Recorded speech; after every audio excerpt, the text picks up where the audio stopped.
Hello again YouTube, Mad Dog here. Welcome back to my channel. So on this video I'm going to be taking a look around this. The Ghillie kettle. Stay tuned.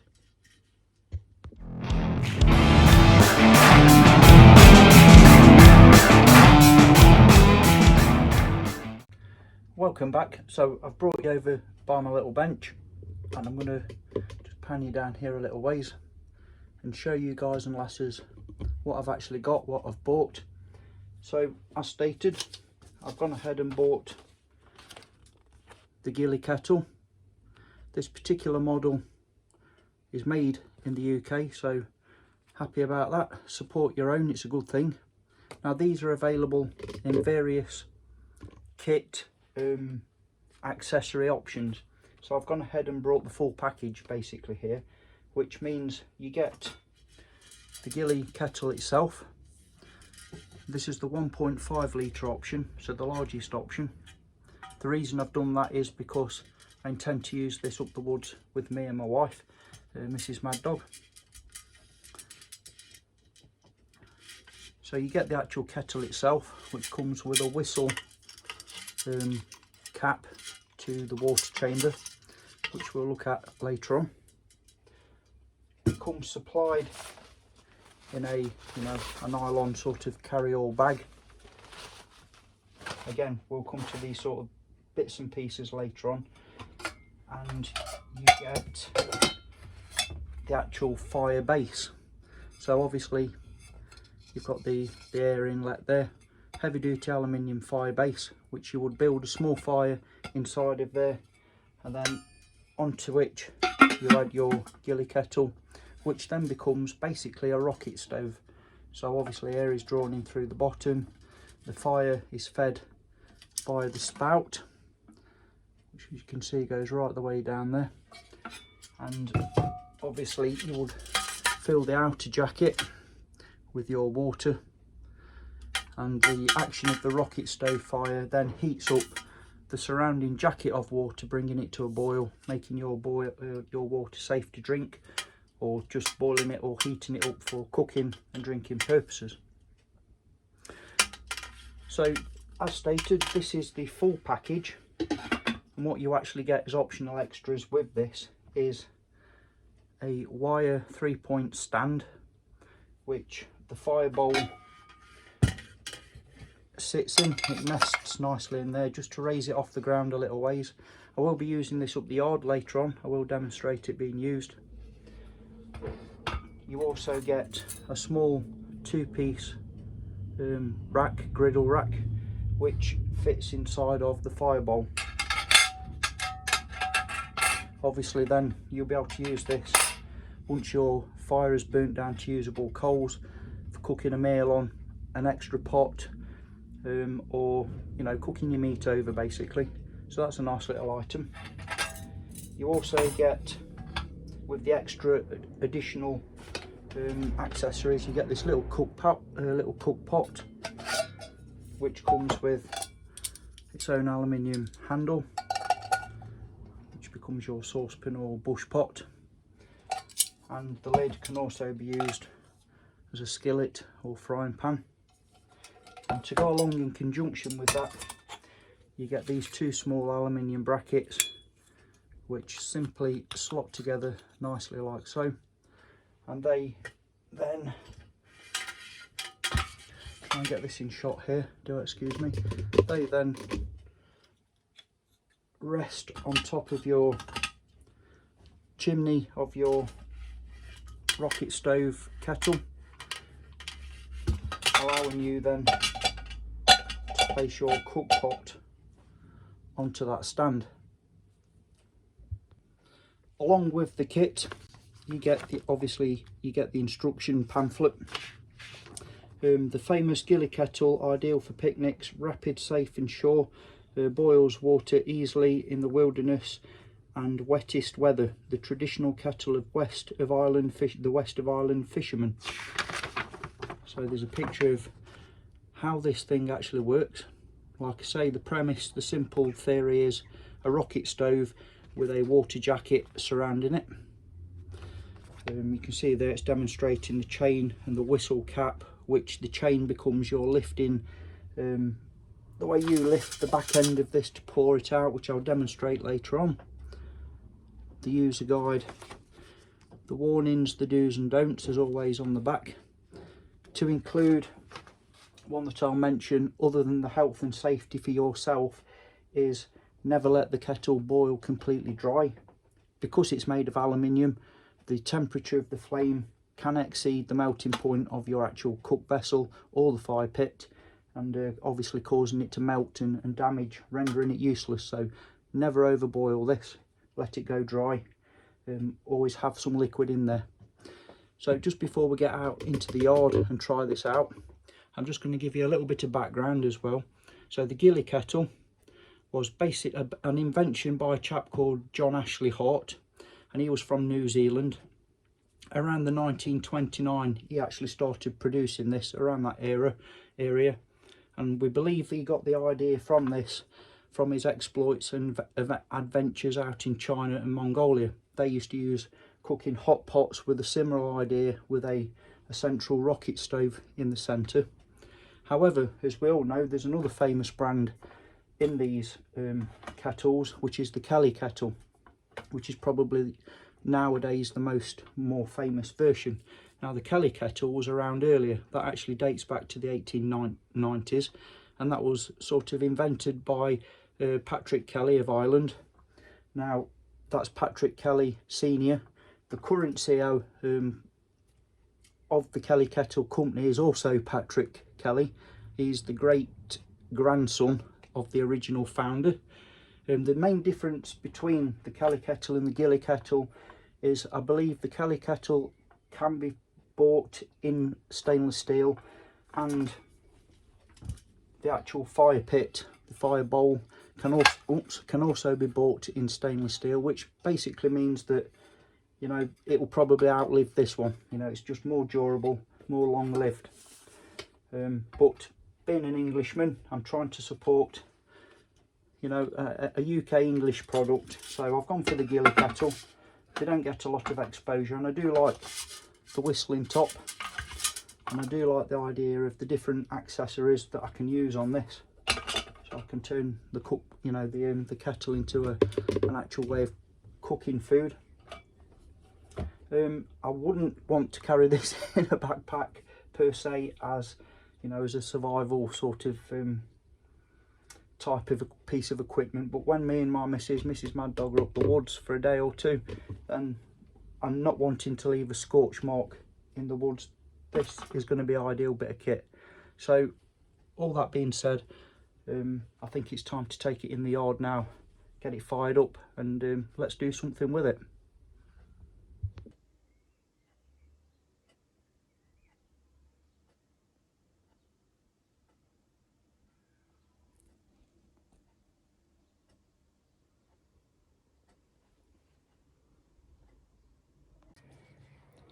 Okay, so we're up the yard.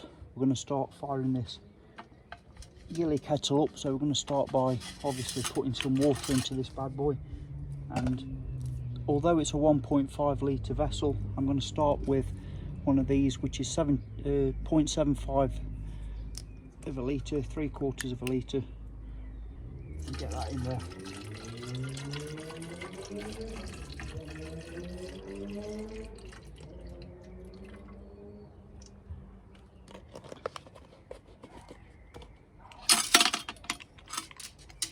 Put the whistling cap back on with the whistle facing up.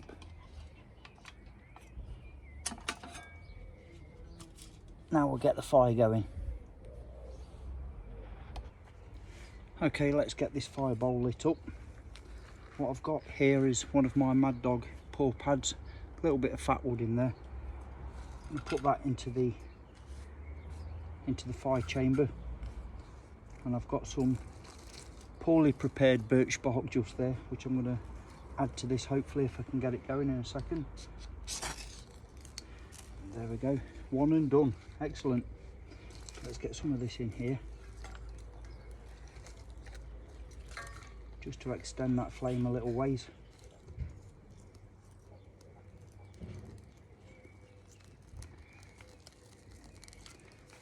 Yep, we're going. So onto that, I'm now going to add some really fine, less than pencil lead in some cases, kindling.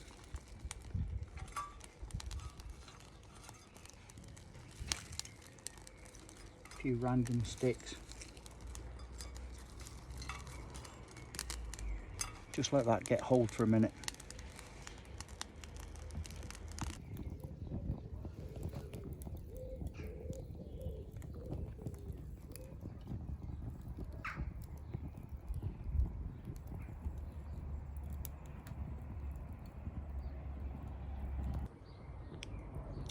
Okay, so now the fire is starting to sort of die down into a good bed of coals. I'm not rushing this.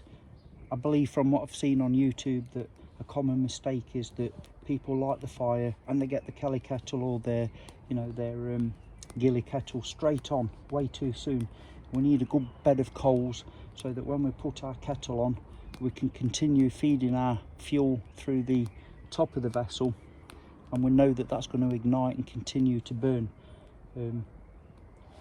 Let's get our Ghillie kettle on there now.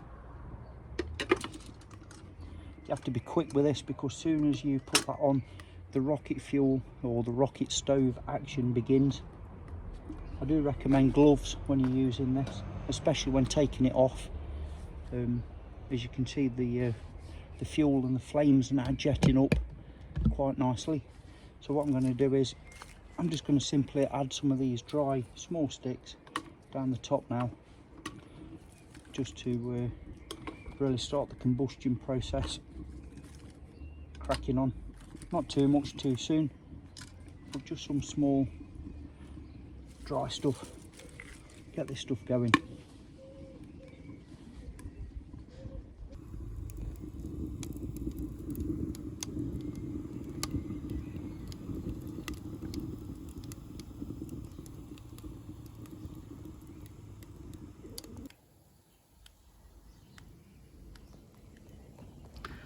Okay, so just a quick footnote on the air opening at the bottom of our Ghillie kettle.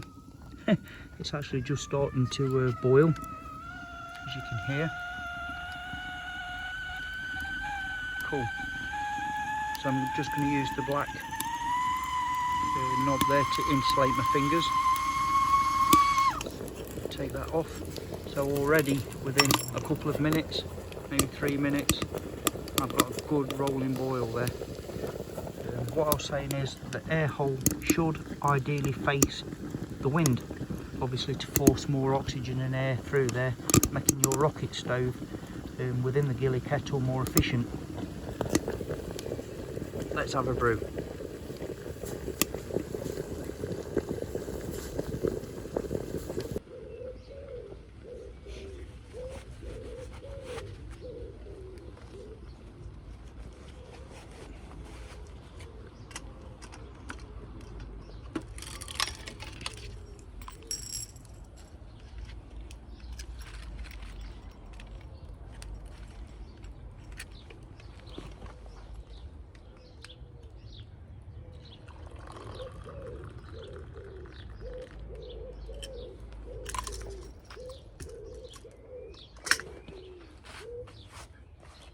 Excellent. So around 3 minutes I've got me a piping hot brew. Absolutely fantastic, no problems at all. I've put a small bit of cold water into my coffee mix just to cool it down initially. Oh yeah, happy days. So what I'm going to do is now I'm going to stoke up the fire bed just with some more sticks, just to rekindle the fire. Should be nice and hot now. And when this is burnt down, I'm going to add a little bit of, just behind me here, just excuse me a moment. I've got some small pieces of oak. Now, I'm using oak because obviously it creates a good hot bed of coals, which holds a lot of heat for a long time. And I'm just going to try out the grill. So we know the Kelly kettle or the Ghillie kettle works a treat. So I'm going to try this out now as a way of preparing a bit of meat, probably a couple of rashers of bacon just for a demo. And once this is burnt down to good usable coals, I'll get back to you. Stay with me. Okay, so we've burnt our oak down to a good hot bed of coals now. So again, I'm going to take the gloves, or a glove, and get the 2 half racks on there. And I've got on this little Mad Dog paw pad here, I've got me some couple of rashers of bacon. Nothing flash or fancy, pretty much just a demo. Tea bag squeezers. Sorry about the background noise, it sounds like the neighbours are doing some wood chopping, and why not? We'll get them rashers of bacon on there. Oh yeah.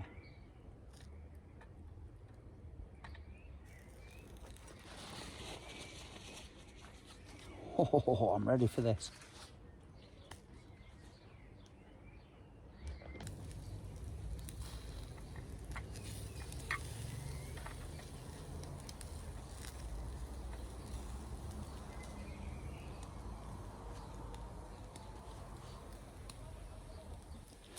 Okay, so my bacon looks about done, so I'm going to take the skillet or the lid off my pot that came with the Ghillie kettle, take my tea bag squeezers,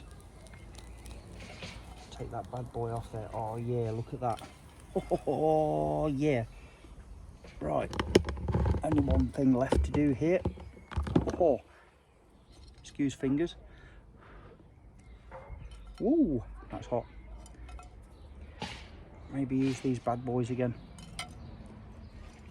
Let's get some of this good stuff down me. And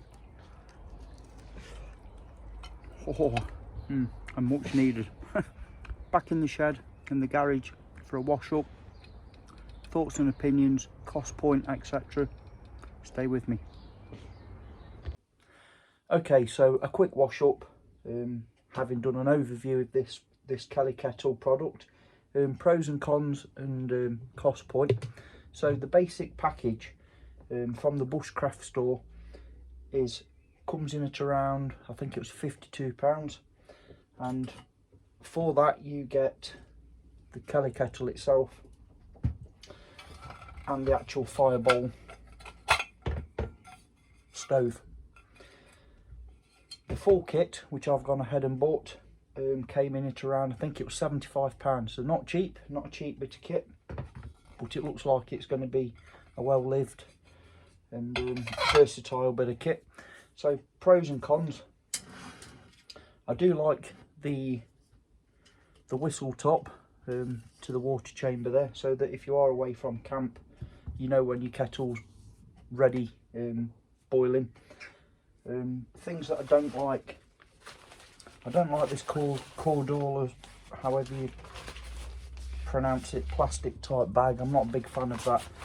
They're susceptible to fire damage, sparks, etc. They only have the one use. I much prefer that in cotton. I know canvas is more expensive, but something more natural that you could also use for other things whilst you're in the field. I'm not a big fan of those plastic type bags. The other thing that I would say to Ghillie kettle would be, even with the base model, please include this. It's a cracking bit of kit and it makes all the difference. The 3-point wire support, I would highly recommend Ghillie kettle including that in their baseline kit. I don't think you should have to pay extra for that, in my opinion. It increases the stability, because when this is full, you know, it's a good weight to have sat just on that small surface area of base. If you're on uneven ground, this really helps. It helps lift it off the ground to avoid too much of a score mark, you know, a char mark onto the ground. Just creates a bit bigger footprint, allows for more draft as well in some cases, more draw. I do think that should come standard with the kettle and the fireball. What else can I say about it? Like I say, I've not tried the actual pot attachment as yet. I'm sure that'll be fine. I've got no issues with that. I do like that, getting the pot on there. You can also go ahead and use that same attachment with the lid that then becomes your skillet or frying pan. I do like that. So and as we've seen, the griddle works fine as well. So overall, I'm really pleased with my purchase, although it's more costly, on the costly side of things for me anyway. I normally like either, you know, do it yourself items or budget friendly items, but I think sometimes you get what you pay for, and I'm hoping this will be a long-lived bit of kit that both me and the missus get lots of enjoyable use out of.